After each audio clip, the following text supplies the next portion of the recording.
Thank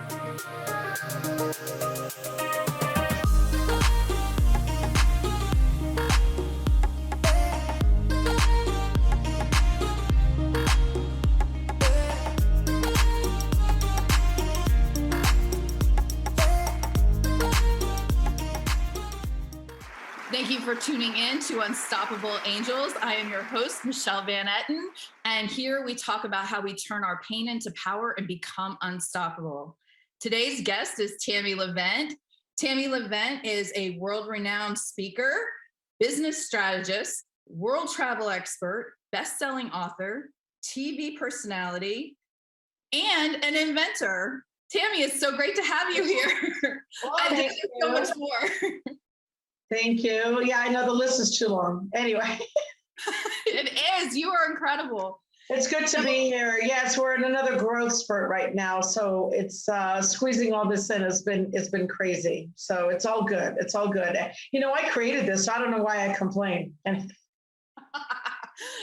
don't we always do that? You know, it's like, I don't have a fear of failure. I have a fear of success, because success is just, you're going to get busier and busier and busier. So let's take the audience through a little bit.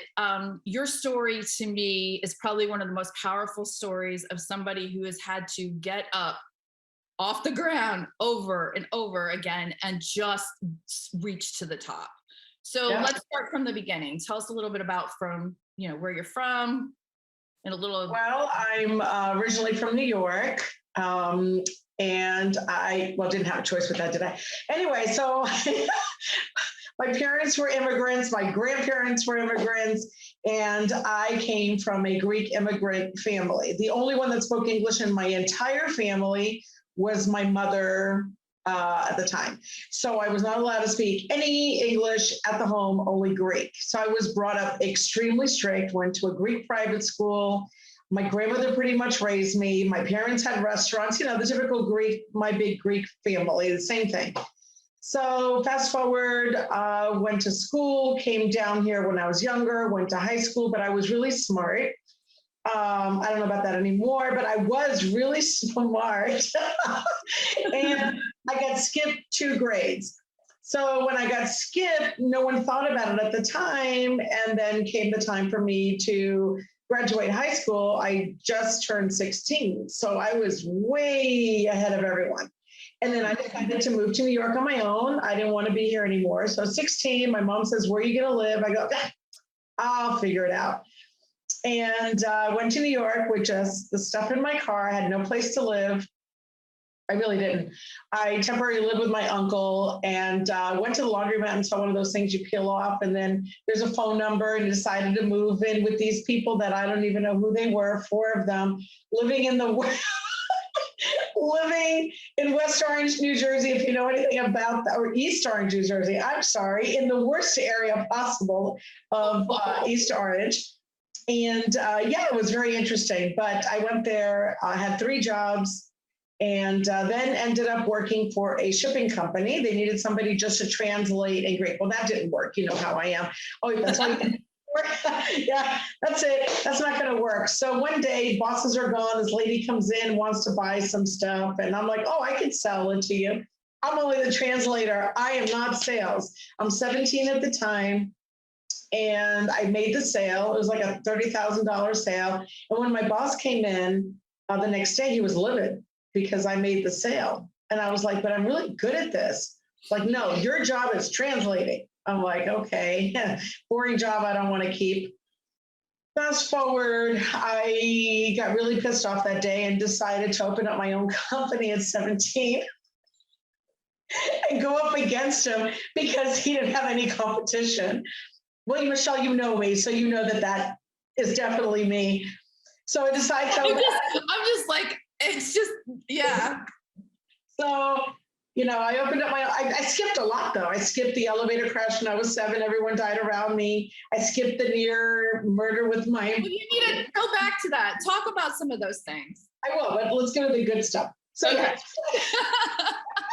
So at 17, so I decided that we ship with this one company, and he's Greek and he doesn't have appliances. So I'm going to strategically partner with him at 17. I know nothing. I have no money. I'm living day to day. These people say week to week. And Tammy's like, okay, I have this much. Maybe I should put my rent in a jar, put my food in another jar, the little money, and then I'll be able to budget this accordingly. So anyway, I call him and I go, listen, I don't like who I work for. Can we just become partners? And I'll give you, I know how to run the whole company. He goes, you've only been working there for 3 months. I know how to run the whole company. Give me a percentage of your company. I'll take a percentage of my company, and let's just do this together. So he started laughing. He says, you know what? Because you got big kahunas, you know what those are. I'm going to bring you in. Brings me in, and literally it became the #1 shipping company in the United States for shipping to Europe at the time and to 20-volt appliances. And I had that for a few years and sold it, but I made my first million at the age of 20. So it was exciting. Wow, that is amazing. Okay, now you kind of led into how your life has gone, being able to go, but you need to go back a little bit because everybody's probably like, what, the elevator? Seriously? So my parents were very bizarre. My mother is still bizarre. She's gonna look I met your mom. She's sweet. So you know how normally you go on family vacations? Well, they didn't want to do that this year. They had some work to do, so they decided to send me on my own vacation. I was 7 years old. So I was the first child ever to cross international waters with no accompanied adult. And they put me on a plane on Air France and they sent me to Greece, and I was 7 years old. And then who was picking me up is the best part of the story. It really is. This is like, when I remember this once in a while, like when we have people that call for unaccompanied children, I'm like, oh my God, I remember those days. But they're like 15 now, so it's a little different. I was 7. They gave me a picture of my aunt. This is your aunt. She's picking you up from the airport. I'm looking for this woman. I'm the only one left at the airport with one little suitcase. And I'm sitting by there's no conveyor belt. I'm just sitting on my suitcase. And I'm looking, and this lady that's about 150 pounds heavier than the picture. Looks nothing like this picture. Michelle is walking towards me, and I go, she's the only one left. I don't have a choice. I mean, I was pretty smart at 7, but this kind of freaked me out. Like, you look nothing like this. So I ended up going with her. My poor aunt. Anyway, so she makes fabrics and patterns and things like that. So I'm staying with them. My mother sends me to Greece during the time of junta, which is martial law. So I can't go out and play. It was the worst 3 months of my life. So I'm in the house. And anyway, long story. She takes me out to a fabric place that we're going to look at patterns. So we were so excited. My cousin and I, same age. There's banisters. There's things to look at, play with, hide behind mannequins. Oh, we love this. This is our day out. So we got into the elevator. Too many people got on, and my aunt told me, tell them to get out because there's too many people in the elevator. So I told them in English, but they didn't get out. So obviously they didn't speak English. They didn't speak Greek. I don't know what they were, but they stayed on the elevator, and then it crashed. And going down, my aunt, there was a mirror behind us, and my aunt held my cousin and I, and her arm got completely slashed off. My cousin got all cut up. The other people died. And I was the only one that walked away with nothing, not even a nick on me. And since that day, angels surround me. You know that. I mean, I died 8 years ago. See, we're going to segue into the other one. I died 8 years ago, and I'm still here. You can't get rid of me. Chris is reporting this and going, what the hell? People are going to be like, what is going on here?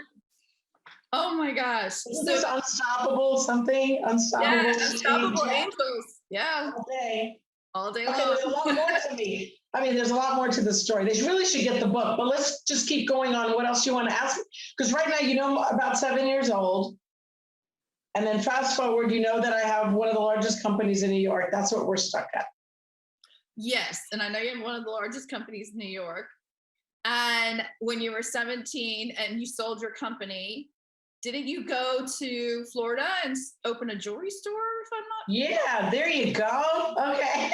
I've read your book. Get it out of me. So then we come to Florida because I find out I'm pregnant, but I'm married. So let's put that in there. I was the good Greek girl. So ready to have the baby, and then we don't know what else we want to do since we sold the business. So we started a UPS store because we need shipping, and then we opened up a jewelry store. And there was a lot of challenges with that. But 5 years later, after we opened, to the exact day anniversary, we had armed robbers come in. I was at school at the time with the kids. The baby was little. Jordan was just born too. Katie was like 8 or 7, and my son was like maybe 9 months old, maybe.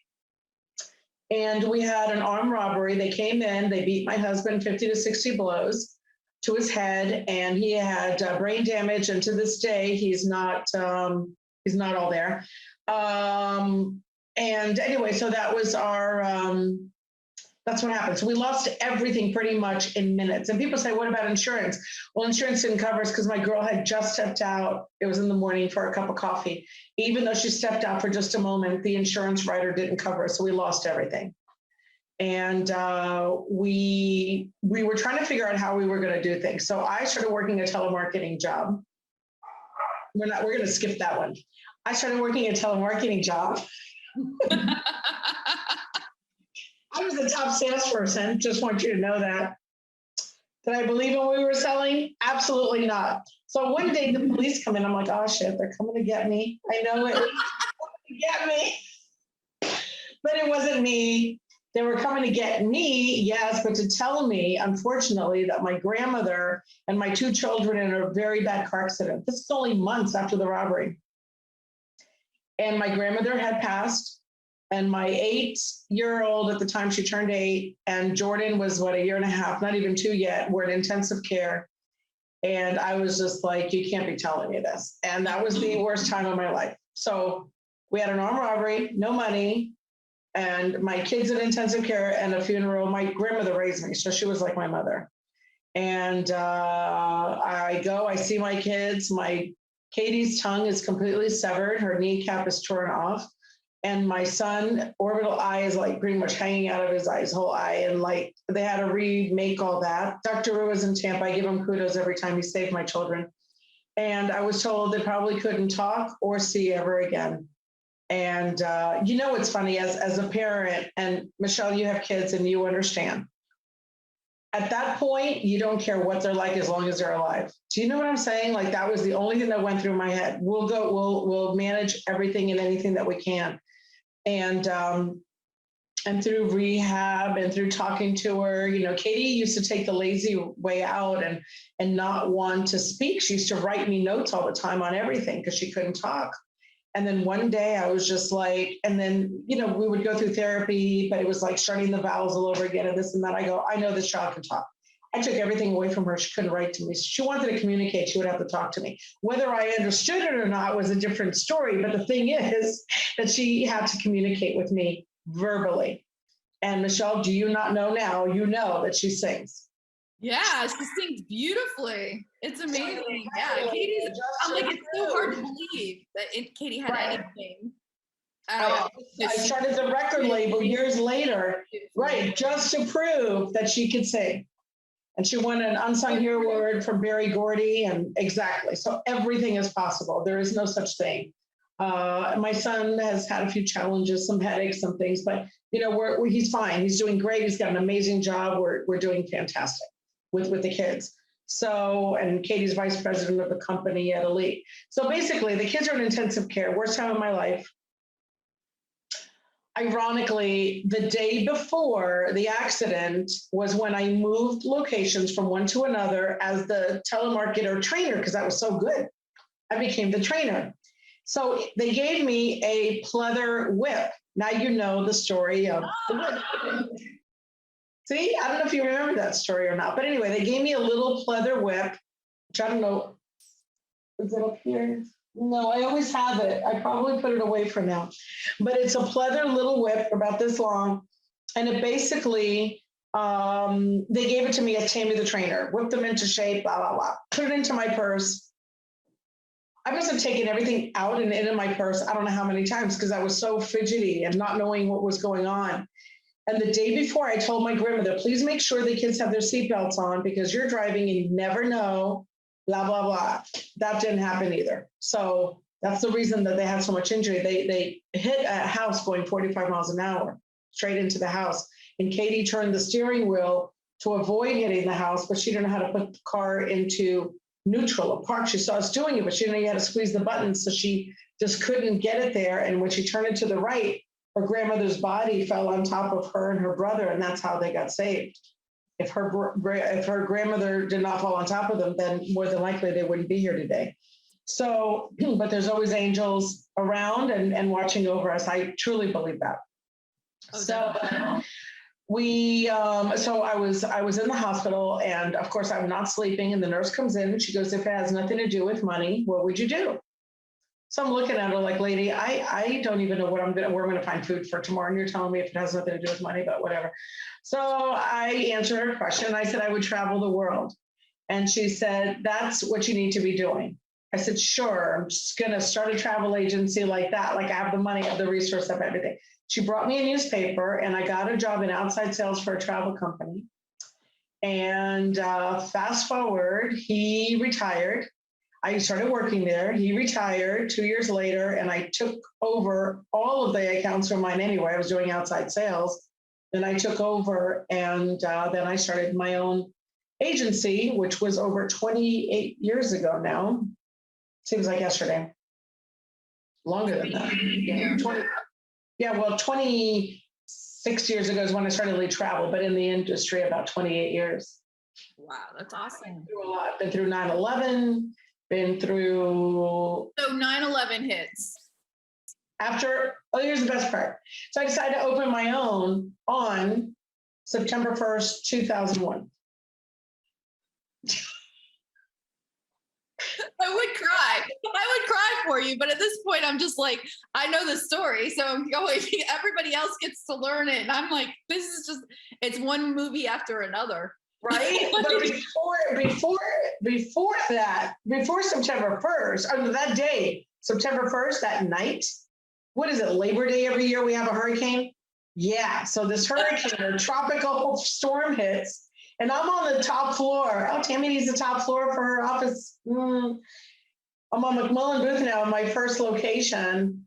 Well, there was a roof leak, so all the ceiling tiles fell on top of all our computers. Plop, plop. We would walk in and they were like bubbling. And at the time, it was pretty funny. My son was just messing around because you know what they do when they're kids. I don't have to tell you. Comes in with the broom because I'm trying to do the vacuum. Comes in with a broom and goes, "What happens if you go up with?" Oh, no. So he's all of this. I'm like, stop doing what you're doing. There's no need to go further with this. You did 3 already. Oh my gosh. So anyway, we got all the insurance covered us for that. Now we're good. We have brand new computers. We're ready to work. Everything's good. Thank God everything was backed up. Ready to go. 9/11 hits. I'm like, this cannot be happening. Half of my employees walked out. Then, horrible. And then people were calling, I want to cancel my trip. I can't do that because it's like, we just can't do that. Well, because of that is how I survived COVID now. So basically, I got on the phone with each customer, people that are doing weddings of 150 people. And I'm like, is the $200 deposit you gave going to make or break you at this moment? Can we please just wait 30 days? And if you still want to cancel, we'll cancel. But what happens in 30 days, Michelle? People calm down, Our government comes in and says, we're going to take care of this. Everything will be fine. So you wait for that. And when that happens, then by then everyone is calmed down, except for one person, because a few days after that, do you remember the plane that crashed in Queens? Yeah. It was on top of her father's house. So she goes, I don't think I want to fly anywhere. Her dad was in 9/11 in the building and he survived. And then they hit his house in Queens, and that's where the plane that was not even a terror attack, was it? I think it was just random that a plane crash happened like a week later in Queens.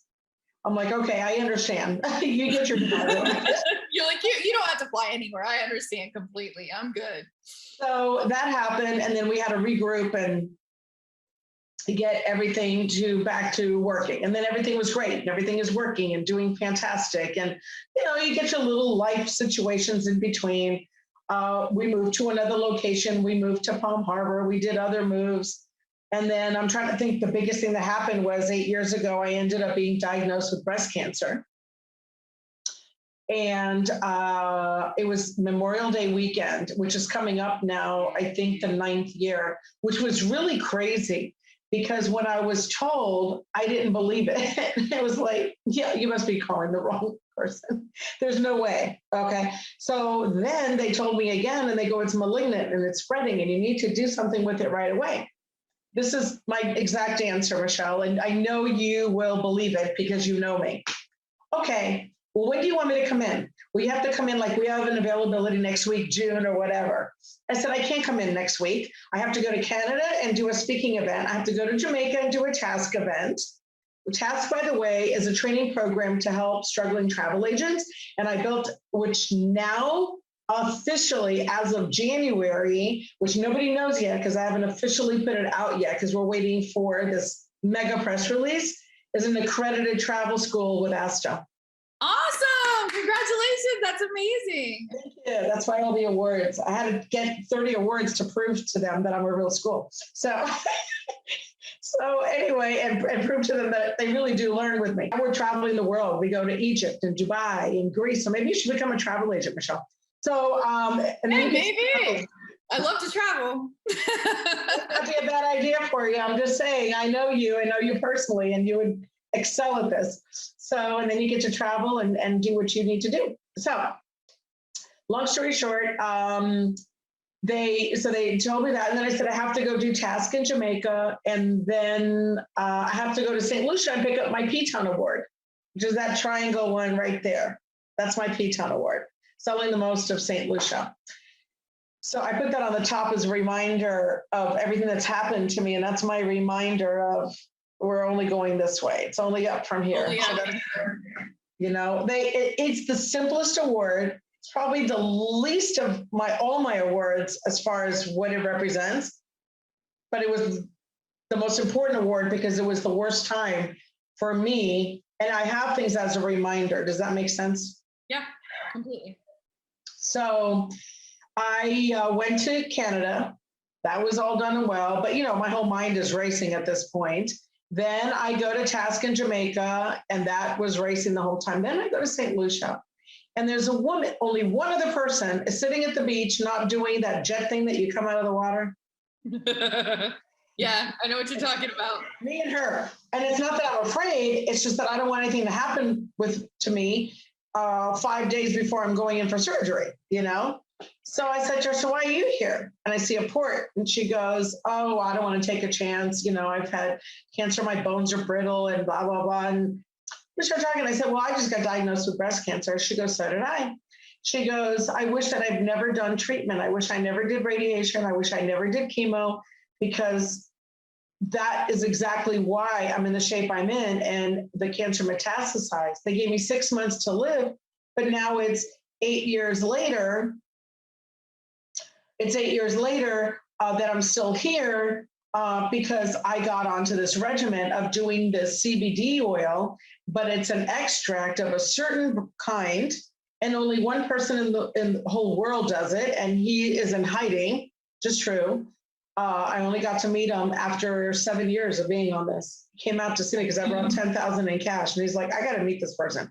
And then he came out and we talked, and he's out in California. And she says, please don't do anything. Trust me. Don't trust them. And I'm going to give you this contact and start taking this as medication. I'm like, okay, this sounds so bizarre right now. So I do the surgery. Before I get into the surgery, they're prepping me. And I've had many surgeries. I've had 2 hit-and-run car accidents, 2 neck surgeries. I've had back surgery. I've had broken feet, broken everything, gallbladder, you name it, I've had it all. Surgery does not frighten me at all. I'm ready to be wheeled in. The anesthesiologist has more plastic surgery than Cher. And I seriously looked at him and just thinking to myself, this guy's really not going to be in charge of my life, but okay. He goes to me, okay, we're ready to go. I said, I feel really sick. I feel really nauseous and we need to stop surgery. I just had a premonition. Ever since the elevator, I know people are going to think I'm crazy, but I'm not crazy. Ever since the elevator crash, I have a lot of premonitions and I talk to people about them. Michelle, you know, because I talk to you about them. I talk to people about them and they come true. So it's real. I said, I'm going to die. I saw my death. You got to stop surgery now. You're not going to die. Yes, I am. I see it. I'm going to die. He just stopped surgery. Wheel me into the operating room. The doctor's here scrubbing. I go, Doc, please stop surgery. Well, I can't do that. That's up to him. I'm like, oh my God, no one's going to stop surgery. I put my hand down my throat. So if I throw up, maybe they'll have stop surgery. Nobody stopped it. They put me under. Next thing I know, I'm waking up and there's all these doctors and nurses staring at me in front of me. And I'm just staring back. And I'm like, why is everyone staring at me? This is not normal. Normally, it's like my husband giving me ice chips or something. What's going on? Are you okay? Yeah, I feel fine. Okay, you're good to go. Very bizarre. Rushing me out of the hospital. I am so groggy, can't even get into the car. My husband goes, this is very bizarre. Get me into the car. I come home, I'm not feeling right. Come home, I made my own yogurt. I go to eat it. Katie's helping me. I go, Katie, what did you put in this yogurt? It's really crunchy. And she looked at me and you know what happened. She looked at me, she goes, Mom, what? Meanwhile, I'm under anesthesia, so I can't feel anything. You know what I mean? She's like, open your mouth, open my mouth. And all these teeth are gone. They're all cracked, shattered. I died on the table. They had a student intubate me. He didn't know what he was doing. And he pulled, I guess, the wrong way, broke all my top teeth. And they left me like that. And they take no responsibility. I said, I don't think so. And thank God for Jackie Calloway with ABC, because my attorney couldn't even do anything because I signed the waiver. But the thing is, the key point here is my attorney told me to go. This is a good pointer for all of you. I learned so much from this. He said, do not say one word. I want you to go to the hospital and get all your records and do not say one word. I get all my records, every single record, every single one, Michelle said. Patient asked to stop surgery, complications, aspirated, intubation, right? That's all I needed. So I didn't sue them. I said, I'm not going to sue you because you know what? It's a moot point. You guys are going to do this over and over again, but you are going to pay for my teeth. So they said, oh, they shouldn't cost more than like $5,000. I go, what kind of teeth are you going to put in? Because I'm on TV and I'm a speaker. I need good teeth. So like, they're going to be the best. There's not, We're not going to do George Washington wooden teeth here. Okay. So they go ahead and they pay $20,000 and I got the teeth fixed. And yeah. So that happened to me. But then the premonition started getting stronger and more. And I listen more. I write things down now because I'm telling you, there's angels everywhere. When they talk to me, I write and I listen. And because of that, I'm where I'm at right now with Heavenly Cups. Okay, we're going to stop there because I don't know how long you have, and we're going to segue and you can ask me anything you want. So now we've gotten into the travel. We've talked about how they almost killed you. Now that you did do this regimen and you are cancer-free. No radiation, no chemo, stage 2, malignant. That's all I'm going to tell you. Right? 8 years later, it's going to be 9 years. Yes. I'm so excited. And I do the regimen every day. I still do it as a preventative. So as everything's going crazy, you have the busiest travel agency pretty much in the world, and you are teaching a school, you're on TV doing your segment. You go to Greece with your mom. She brings you donuts or loukamadas, right? Did I say that right? I go to Greece with my group. With my Greece group that I do every year. I do some kind of group. We go to Greece and I try the loukamadas and they're not good. They're not? I had it there because when I was in Greece, I'm like, I have to find these. They're so good because I had yours. I was like, and so you come back and decide you can do this better. Well, I did make that decision, but not really. It wasn't firmed yet. Okay. So while I'm sleeping, this is 2 years later. Okay. It wasn't like right away. I can't. Right now I have the travel school. It's my bag. I collect suitcases for foster care kids. That's a charity. I have tasks blowing up. Things are going great. 2 years later, I have a dream. And I have an angel tugging on me in the dream, a little girl, like 2 years old, telling me to make her stupid lukumades. And I tell her, she'll go away, but the dream keeps reoccurring every single day. So this is probably around my birthday in July. At this point, we went to Ireland. So Greece was first, then Spain, then Ireland. So 2 years later, I haven't done anything yet, right? Because no one's tugging at me. So now it's after Ireland. So that was like September-ish, October. It was middle of September. That was so fun. 2018, right? So this is... No, 19. It was 2019. 2019, before COVID, 2019. So this is in the middle of 2020. In the summer of 2020 is when all this came about. And I get this tug. I'm like, hey, babe, we really should think about opening up a food truck and serving lukumades. Okay, he's all listening to me. No, Rob, he'll always listen to me. So we said, okay, so we go ahead and we're like going to go get the food truck. While we're going to look at the food truck, the angel is like smiling. I see like a vision, like she's happy. And I'm like, all right, dude, okay. And then I don't know what compelled me, because I still have that screenshot of that day. I look at my phone, it's 11:11, and it's August 8th. I have goosebumps right now. Like you can't even make this up. So I'm looking at it and I go, okay, I know what 11, what's 8:8? And I look up Angel 88 for some reason. The angel of prosperity. Anything you do this day will prosper and flourish like you have for your friends, for your family, for a lifetime. It's like a legacy. You will never, ever be steered wrong. Like this is it. So we go there. Poor Rob. I know Chris is a guy and he's your engineer and he's listening. Can you imagine as a man, here's your wife like, we're going to do this now. So we go and they give us the quote to look at. And I said, yes, we're going to buy it right now. There was no discussion. There wasn't even like, that's like you and your husband. Don't even go there. You know that, right? You know what I'm saying? Yeah, I came back from Ireland. I'm like, we're moving. 4 weeks later, we had our house on the water. Right?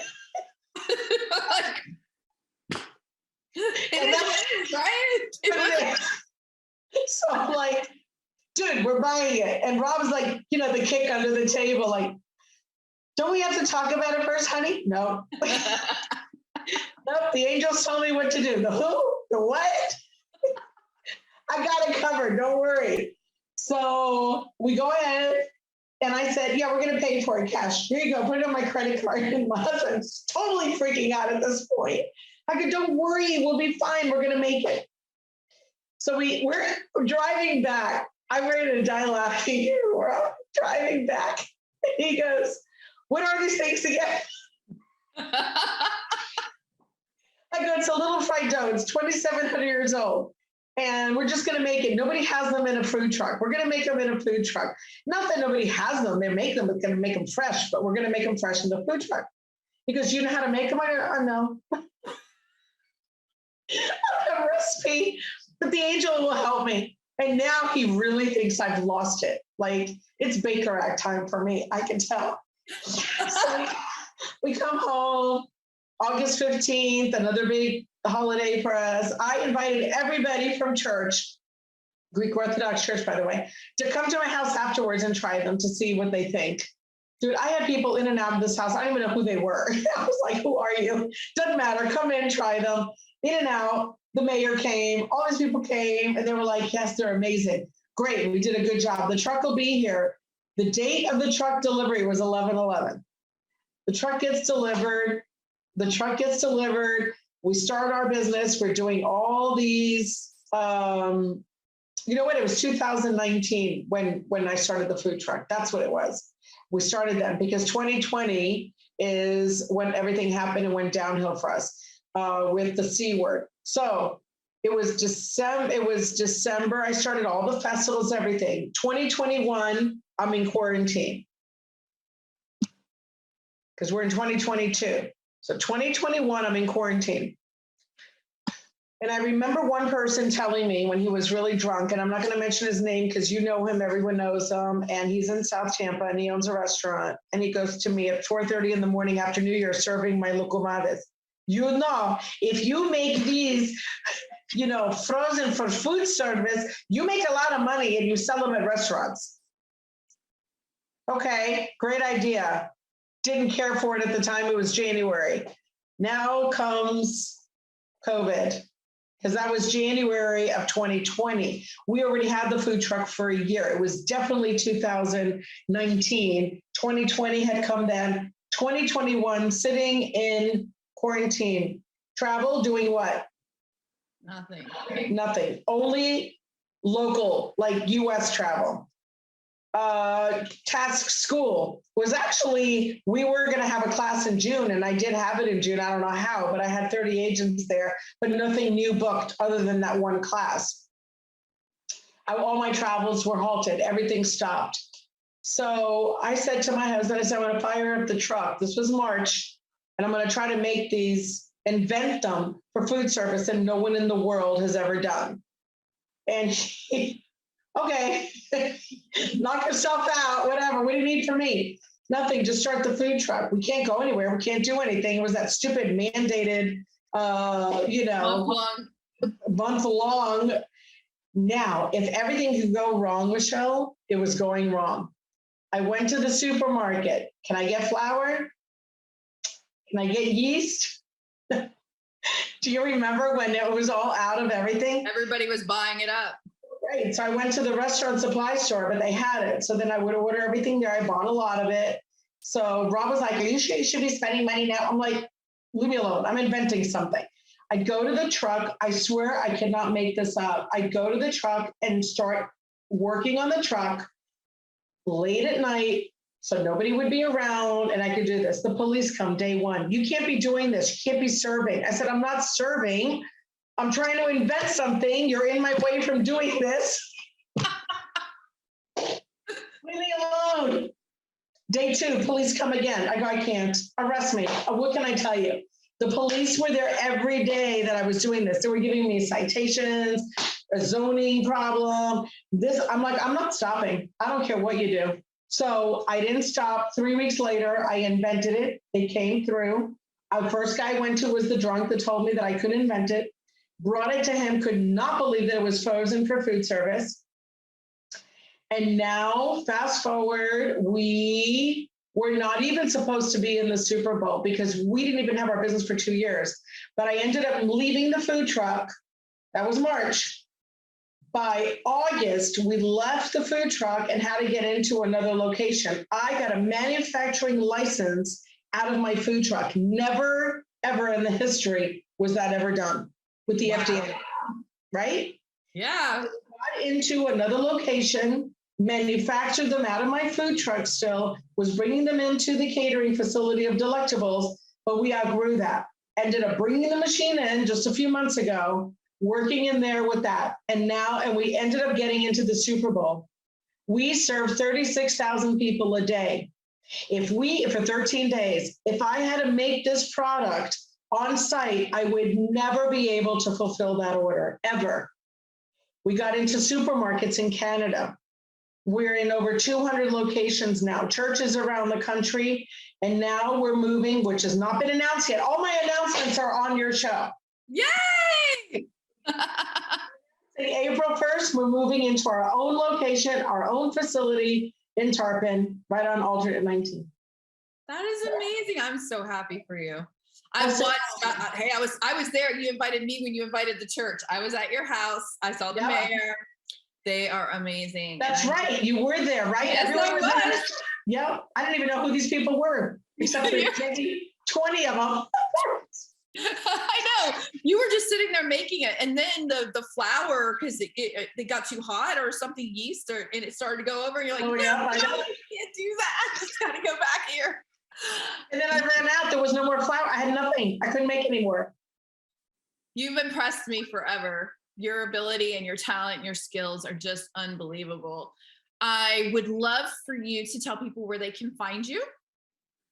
Well, I do have my own website, tammylevent.com. For my own personal website, you can buy my book, Sink or Swim. I'm working on my second book, still floating. Segue to Sink or Swim. Get it? Okay. Yeah, I got you. And well, they can definitely go to heavenlypups.com and see that entire process of what we're doing. EliteTravelGroup.net, and there's 20 more after that, but those are the most important. Oh. And the Heavenly Pups will be opening wholesale only. People tell me all the time, open up a retail location. I'm like, I can't. Unless Michelle comes and runs it, I can't. Yeah, I'm not seeing retail in my future anytime soon. Travel maybe, but retail. You know what? You're like me. I do festivals, and this is what I get. I'm holding the bowl, right? And I'm pouring. They see me pour honey all over it, right?